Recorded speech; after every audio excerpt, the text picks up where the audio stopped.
The piercing wail of emergency sirens cut through the meticulously maintained silence of Dubai's most exclusive neighborhood, Al-Bashar. This was a district where wealth wasn't just displayed, it was enforced, its quiet a symbol of the immense power held by those behind the towering walls.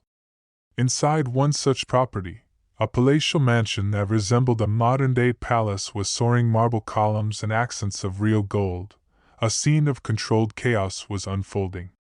Paramedics in crisp uniforms rushed down hallways so vast they could have contained entire apartments, their rubber-soled shoes squeaking against the polished stone. Security personnel, dressed in identical, intimidating black suits, moved to form a human barrier, their hands raised to block the medical team's path. But the lead paramedic, a woman with a steely gaze born from witnessing countless tragedies, pushed forward with an authority that death itself respected. "She's in here! Please, you have to hurry!" The voice belonged to a woman, hoarse and ragged, as if she had been crying for hours. She directed them toward a master bedroom suite that was larger than most family homes. There, lying on a bed of imported Italian silk sheets that probably cost more than a car, was a young woman named Amira Khalil. At 26, she should have been in the prime of her life, but the figure on the bed was a ghostly echo of that potential. Her skin held a grayish, waxy pallor that the paramedics recognized with a sinking, professional dread. They exchanged a single, grim glance as they efficiently transferred her onto the waiting stretcher. "Blood pressure is dropping. We need to move, now!" The lead paramedic barked, already working to establish 4 lines. The woman who had guided them, Layla Al-Mansour, 30 years old and dressed in the ruins of a designer dress, tried to follow the stretcher carrying her sister. 2 security guards, their movements practiced and efficient, held her back. "Let me go with her." "She's my sister." Layla struggled against their unyielding grip, the delicate fabric of her expensive dress tearing at the shoulder with a sound that seemed to scream in the opulent silence. Across the vast, cavernous bedroom, a man stood with his back to the chaos. Sheikh Zayd Al-Mansour, 45 years old and radiating the unshakable confidence of a man who had never been denied a single thing in his life, spoke quietly but firmly into his phone. "No police involvement. This is strictly a private medical matter. Use the VIP entrance at the hospital. Activate the complete privacy protocols." He paused, listening to the voice on the other end. "I don't care what it costs. Make it happen." As the paramedics rushed the frighteningly still Amira down the grand hallway, a single piece of paper, a medical chart, slipped from beneath the blanket covering her frail body. It fluttered to the marble floor, landing face up. The text was stark and horrifyingly clear: "Patient, Khalil, Amira, diagnosis, HIV positive stage 3, condition, critical, prognosis, terminal." In a motion so casual it was chilling, Sheikh Zayd simply placed his handmade Italian loafer over the document, obscuring its devastating truth before anyone else could register what they had seen. The act was one of absolute control, a silent promise that he would decide what truths saw the light of day, 18 months before that desperate morning. The cream of Dubai's high society had gathered for the annual Children's Hope Charity Gala. The event was a magnet for the city's elite, but all attention was magnetically drawn to one couple, Sheikh Zayd Al-Mansour and his wife, Layla. He stood tall and commanding in his immaculately tailored kandura, the subtle gray at his temples not suggesting age, but a distinguished authority. By his side, Layla was a vision of elegant compliance in a custom Zuhair murad gown that artfully balanced local modesty with her own stunning Lebanese beauty. The Al-Mansour family has generously donated $10 million to children's hospitals across the UAE. The host announced, sparking a wave of thunderous applause. Their continued generosity is truly transforming young lives. A constellation of camera flashes popped as Zayd guided Layla across the stage. His hand rested possessively on the small of her back, his fingers pressing with a subtle pressure that served as a constant reminder of his control. His smile for the cameras was flawless, but it never quite reached his eyes. Layla performed her role with the grace of a seasoned actress. Smile graciously. Nod. Speak only when spoken to. Never, ever overshadow your husband. It was a part she had mastered over 5 years of marriage. A role that required her to bury the gnawing emptiness that consumed her from within.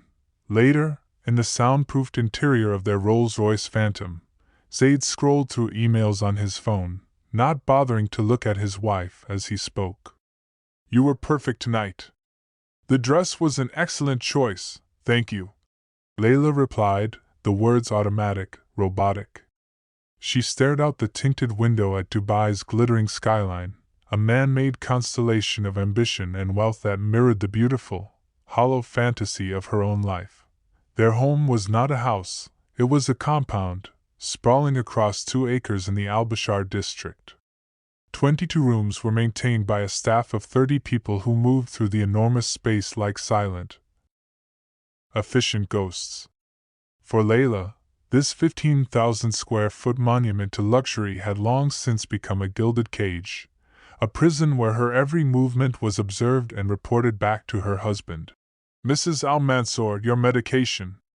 Nadia, the household manager who had served the family for 8 years, appeared as they entered the grand foyer. She held out a silver tray bearing a single pill and a glass of water. Not tonight, Nadia. I'm just so tired, Layla murmured. The doctor insists, madam. Nadia replied. Her eyes held a flicker of something that might have been pity, but her expression remained a mask of professional neutrality. Behind them, Zayd raised a single eyebrow, a silent command.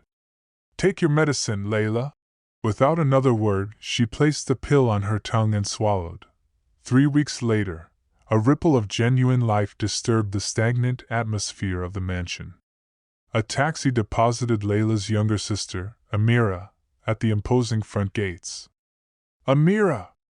Layla abandoned all protocol, running across the marble foyer and embracing her sister with a desperate, heartfelt warmth that revealed how starved she was for real human connection. Amira Khalil was everything Layla had once been, vibrant, artistically free, and brimming with an uncalculated joy. Her clothes came from quirky Parisian boutiques, not designer showrooms.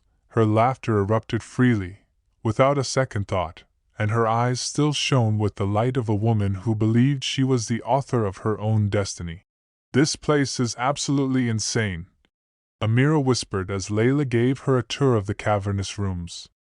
It's like living in a museum where you're not allowed to touch any of the exhibits. You get used to it, Layla said, but the smile she offered was fragile, betraying the lie beneath the words. Sheikh Zayd was in London on business when Amira arrived, gifting the sisters 3 precious, sun-drenched days of unmonitored freedom. They stayed up late talking, they drank wine, strictly forbidden when Zayd was in residence, and for a brief, beautiful moment, they remembered the women they were before life had pulled them onto such different paths. On the 4th day, Zayd returned unexpectedly. So this is the famous Amira, he said, his voice smooth as he entered the garden where the sisters were enjoying a late breakfast. Layla didn't tell me her sister was so captivating.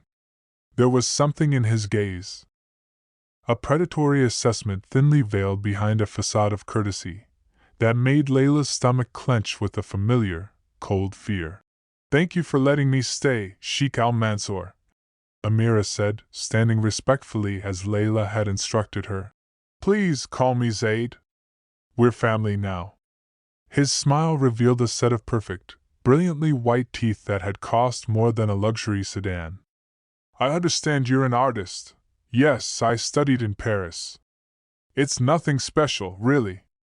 Just, I must see your work, he interrupted, sitting down without an invitation and effortlessly taking command of the conversation. I consider myself something of a collector. By that evening, Zayd had commanded that an entire sunlit room be converted into a professional art studio for Amira's temporary stay.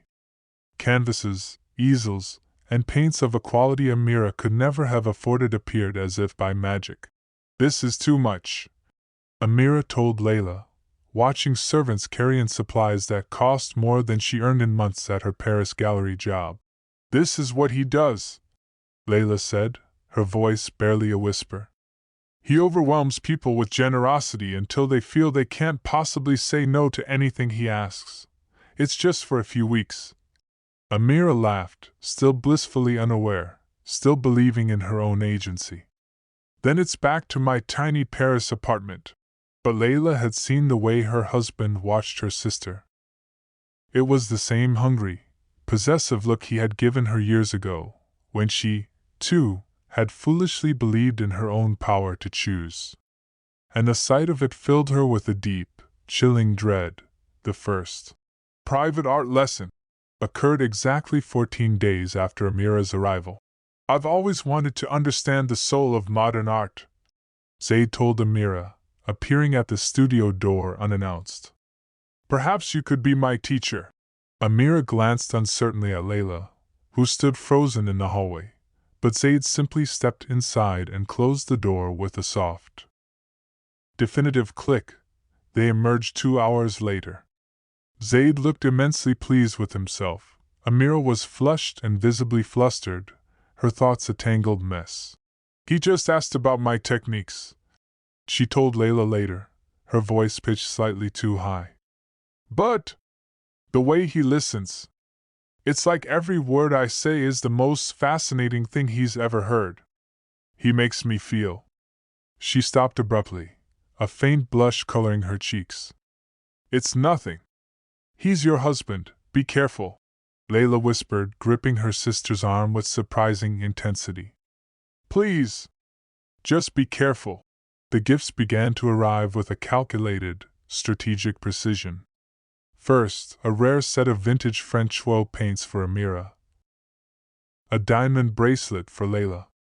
Then, a more expensive bracelet for Amira, a designer handbag for Layla, as if they were competitors in a silent auction for his affection, not sisters. Nadia, whose job required the omniscience of a spy combined with the invisibility of a ghost, observed the subtle but seismic shift in the household's dynamics. She saw how Sheikh Zayd would invent flimsy reasons to walk past the art studio, how his hand would linger a moment too long on Amira's when pretending to examine a brushstroke, how Amira's laughter became brighter, more frequent, when he entered a room. Security footage from the mansion's extensive camera system, later reviewed as evidence, documented the affair's progression with cold, digital clarity. Zayd entering Amira's studio at 11:26 p.m. on April 18 and not leaving until 2:17 a.m. Amira slipping into his private office on April 22, while Layla was at her weekly, doctor-mandated therapy appointment. Their first kiss in the garden on April 29, partially obscured by a grove of imported palm trees but captured perfectly by camera 37. Amira's resistance, and the footage confirmed there was resistance, lasted for 17 days from that first private lesson. "This is wrong," she whispered when Zayd cornered her in the mansion's vast, book-lined library on May 3. "She's my sister. I've never felt this way before," Zayd replied, his hands sliding around her waist with a practiced confidence that brooked no argument. "Not with her. Not with anyone. She'll find out. She's too medicated to notice anything." His mouth found hers, silencing any further objection. "I'll take care of everything. I always do." What followed was an obsession that consumed them both like a fever. Zayd rescheduled billion-dollar meetings to spend afternoons locked away with Amira. He procured a separate, encrypted phone that only he had the number for, texting her at all hours with a torrent of demands and declarations. When a young male servant delivered tea to her studio and smiled a little too warmly, Zayd had him transferred to a remote family property within hours. Amira, who had spent a lifetime living in her older sister's shadow, became equally intoxicated by the powerful man who now placed her at the very center of his universe. She began stealing small tokens from his office, a monogrammed pen, a platinum cufflink, keeping them hidden in her room like sacred talismans of his affection. She would wake at 3 a.m. to check the secret phone, experiencing a physical, gut-wrenching panic if he hadn't messaged. Their encounters grew increasingly reckless. In his office while Layla was sleeping just down the hall. In the garden greenhouse where any staff member might glimpse them through the glass. "I think about you every second," he told her, his intensity both flattering and terrifying. "I can't focus on anything else." For Amira, who had always played a supporting role in other people's stories, Zayd's all-consuming obsession was a potent drug. For Zayd, a man accustomed to purchasing anything that caught his eye, Amira's genuine, uncalculated passion represented a conquest his money alone could never buy. Meanwhile, Layla's medication dosage increased steadily, supervised by doctors who were on Zayd's personal payroll. She moved through the mansion in a pharmaceutical haze, vaguely aware that something fundamental in her world had shifted, but unable to muster the focus required to understand what it was. Until the day she forgot her sunglasses, Zayd had taken Amira to the family's 120-foot yacht, anchored at the Dubai Marina, telling Layla they were visiting a new art gallery exhibition. Halfway there, Layla realized she'd left her prescription sunglasses and asked the driver to turn back. Finding herself with unexpected, unmonitored time, she decided to walk down to the marina herself and meet them at the gallery afterward. The yacht, however, was still there, a gleaming white leviathan against the turquoise water. The art gallery, she would soon discover, did not exist. Using her key card, Layla boarded the vessel silently. The only sounds were the gentle lapping of waves against the hull and other noises. Sounds coming from the master stateroom that instantly crystallized her vague suspicions into an unbearable, soul-shattering certainty. When she pushed the door open, her sister was naked in her husband's arms, both so lost in each other they didn't notice her presence for a long, horrifying moment. "How could you?" Layla lunged at Amira, her nails drawing thin lines of blood from her sister's cheek before either of them could react. Zayd pulled them apart, his grip like iron on Layla's arms as he forced her away from a sobbing Amira. "Enough. She's my sister!" Layla screamed, 5 years of medicated compliance shattering in an instant of pure, primal rage. "My own sister, and you are nothing but a contract I signed," Zayd said, his voice so cold it seemed to freeze the very air in the room. "A business arrangement that has served its purpose." Amira stood shaking, clutching a sheet to her body, tears streaming down her face. "Layla, I'm so sorry. But we fell in love. He was never really yours. Love." Layla's laugh was a broken, hollow sound. "You think he loves you? Ask him about the others who came before me. Ask him what happened to them when he grew bored." Zayd's face darkened with a rage that finally revealed the ruthless man behind the polished façade. "You have a choice, Layla. Accept this new arrangement quietly and maintain your lifestyle, or fight me and lose everything. Your family's financial support, your residency status. Everything I have given you. I want to go home," Layla said, her voice suddenly small, like a lost child's. "This is your home," Zayd replied, his tone carrying the weight of a final judgment. "But not your bedroom anymore. That belongs to Amira now." Within a week, Layla was relocated to the mansion's isolated east wing, treated like an unwanted heirloom being stored in the attic. Her credit cards still worked, her closet still overflowed with millions of dollars worth of clothing, but her passport had mysteriously vanished from her private safe. Security guards now accompanied her everywhere, their presence explained as protection, but functioning as a mobile prison. And her medication was doubled in both strength and frequency. Amira moved into the master suite, assuming Layla's former role as hostess at Zayd's business dinners. If his powerful associates were surprised by the sudden substitution of one beautiful woman for her younger sister, no one dared to comment. In Dubai's highest circles, immense wealth purchased not just luxury, but absolute silence. "Everything I have is yours," Zayd told Amira one morning, placing a black American Express card with no spending limit in her hand. But his obsession, now that he possessed her completely, began to curdle into something darker, more controlling. He began tracking her phone's location, questioning why a trip to the pool took 45 minutes instead of 30. Demanding to know who she spoke to during the few moments he wasn't present to monitor her. When she wore a dress he deemed slightly too revealing to a dinner with his business partners, he made her change, then canceled the entire event. "Only I get to see you that way," he said, his voice low as he tore the expensive dress from her body. Amira's own obsession began to mirror his in its unhealthy intensity. She secretly checked his emails while he showered. She counted the minutes when he said he'd be gone for an hour and took 90.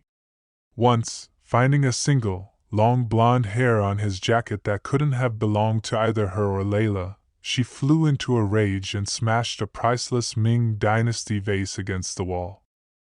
Instead of angering him, her violent jealousy seemed to thrill him, serving as proof of her total emotional investment. Their sexual encounters grew more dangerous, taking place in his car with the driver just outside, or in a hallway where a servant could have walked by at any moment. Zayd frequently forgot protection, brushing off Amira's concerns with casual arrogance. "I own half of Dubai's best hospitals," he'd laugh. "If anything happens, we'll handle it." By the 6th month of their affair, Amira had stopped mentioning protection altogether. She had also stopped visiting Layla in the East Wing, unable to face the haunting emptiness in her sister's eyes and her increasingly thin frame. Unbeknownst to either sister, Zayd had begun making frequent, discreet trips to Switzerland. "Business," he claimed. The trips always lasted exactly 3 days and followed an identical, precise schedule. After one such trip, Amira, while searching his bathroom for aspirin, found a pill bottle hidden behind a panel. The label was in French, the medication name complex and unfamiliar. A quick internet search made her blood run cold. It was a treatment for HIV, specifically for patients with dangerously low CD4 counts. That night, she confronted him in his office. "Are you sick? I found your medication." Zayd's charming mask slipped for a dangerous, unguarded moment. "You went through my things? Are you sick?" she repeated, her voice trembling. "It's for an employee who requires discretion. I'm helping them acquire medication from Europe that isn't available here." He took her face in his hands, his touch deceptively gentle, his eyes hard as flint. "Do I look sick to you?" She let it go, wanting desperately to believe him. But the strange, unexplained bruises that began appearing on her arms, the constant, bone-deep fatigue, the low-grade fever that never seemed to break, these physical realities became harder and harder to ignore with each passing week. Then came the Children's Hope Charity Gala, exactly 1 year after Layla had stood by Zayd's side. Now, it was Amira who stood in the spotlight, draped in a custom Elisab gown, the same diamonds that had once adorned her sister now glittering at her throat. Halfway through her speech, thanking the wealthy donors, Amira's body betrayed her. Her legs buckled, and she collapsed on stage.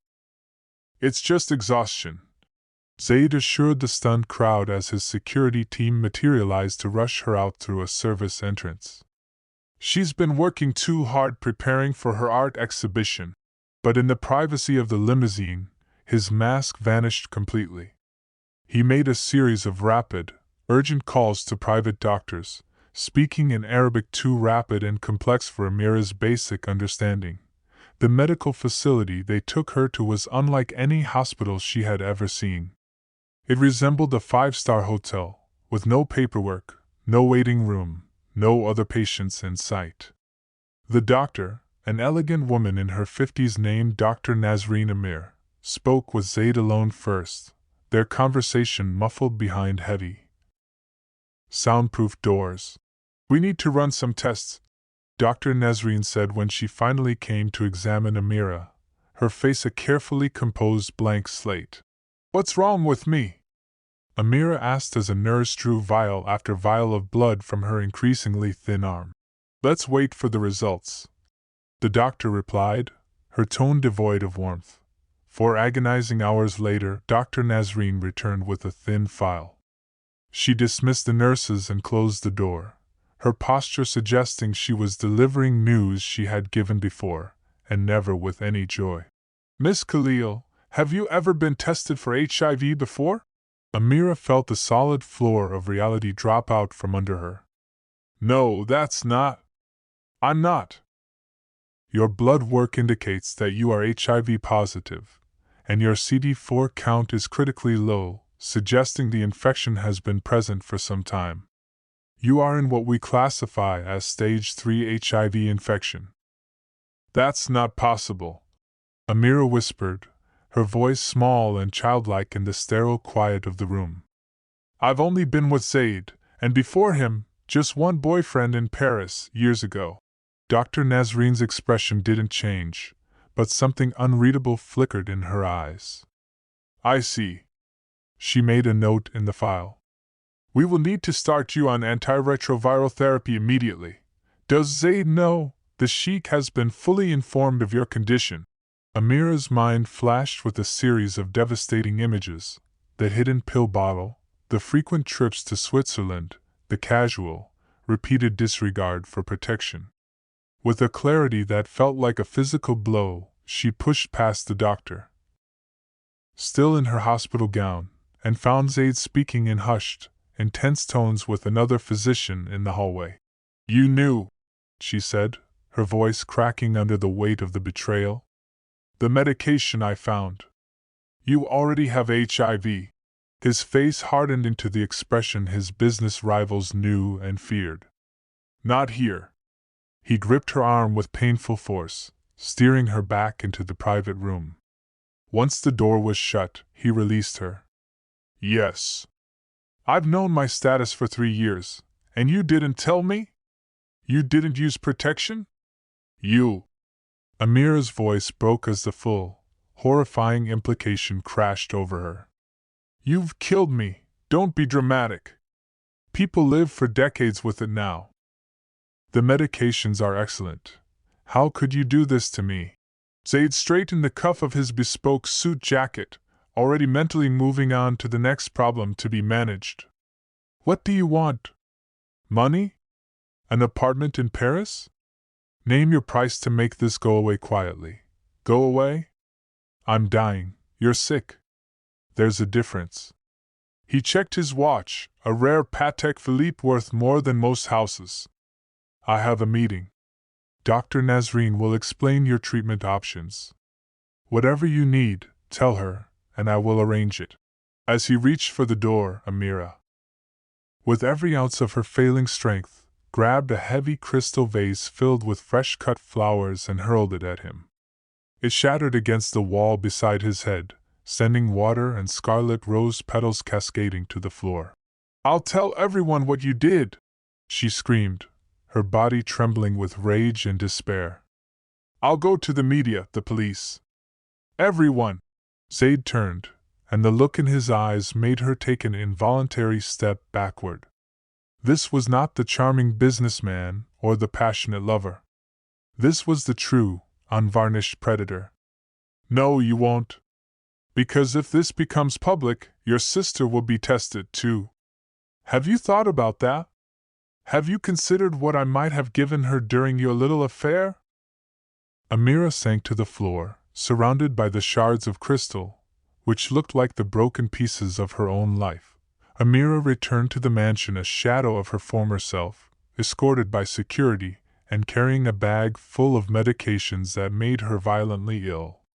Zayd had already departed for urgent business in Saudi Arabia, his private jet taking off just minutes after he left the hospital, Weak, terrified, and utterly alone, Amira found herself standing outside her sister's door in the isolated east wing. Layla opened it, her eyes dull and heavy from the constant medication. It took her a long moment to even recognize the broken figure before her. "Amira, I need to tell you something," Amira said, tears already beginning to fall. Something terrible. Over the next hour, as Amira poured out the entire, sordid truth, a remarkable change came over Layla. It was as if the horrifying story was an antidote to the drugs clouding her mind. By the time Amira finished, Layla was holding her sobbing sister, her own eyes clear and sharp with a newfound, ferocious purpose. "We need to get you real help," Layla said, her voice firm. "Not from his doctors. Real help. He controls everything." Amira wept. "The house, the money, the cars. He even took our passports. Not everything." Layla's eyes hardened with a resolve she hadn't felt in years. "I have emergency cash hidden where he would never think to look. And from my charity work. I know people. People who owe me favors, not him." For the first time in many months, the sisters were reunited, not by blood alone, but by a shared enemy. Meanwhile, Dr. Nazreen Amir was wrestling with her own conscience. While Sheikh Zayd's personal medical situation was protected by doctor-patient confidentiality, knowingly allowing him to infect others crossed a bright red line from ethical gray area into criminal territory. After 3 sleepless nights, she made a clandestine call to an old friend from medical school, Detective Kareem Tawfiq of the Dubai Police's Special Investigations Unit. "I cannot give you specifics," she whispered, despite being alone in her locked office. "But there is a highly prominent individual who is deliberately infecting partners with HIV. At least 2 that I know of for certain." She took a shaky breath. "Names I cannot give. But start by looking at luxury hospitalization records for HIV treatments in the past month. Look for a female, 26, foreign national." It wasn't much, but for Detective Kareem, a man known for his dogged persistence on cases others found too sensitive, it was a single, crucial thread to start pulling. As Kareem began his quiet investigation, Amira's health went into a rapid, terrifying decline. The powerful medications wreaked havoc on her system, and opportunistic infections attacked her weakened immune system. Layla, now defiantly refusing her own medication despite threats from the household staff, became her sister's full-time nurse and fierce protector. "She needs specialized care," Layla insisted to Nadia, the household manager. "The Sheikh has arranged everything," Nadia replied with her usual professional detachment. But that night Nadia slipped a small piece of paper into Layla's hand. On it was a phone number. "A friend at the health ministry," she murmured. "Call from a different phone." Detective Kareem's investigation immediately hit a series of immovable walls. Hospital records were suddenly sealed. Government officials became permanently unavailable. Even his own captain warned him to drop it and focus on cases that were a better use of departmental resources. Then, a breakthrough. A nurse from the private clinic, risking her career and possibly her safety, came forward. "She's not the first," the nurse said, her voice trembling with fear. "There have been others. A flight attendant last year, a model before that. Always the same pattern. They get sick, he offers them money, they disappear. Do you have names?" Kareem asked gently. "Just one. A Russian model. Natasha Verensky, I think. She refused the money. Threatened to go public. The next day? Visa problems. Deported within hours."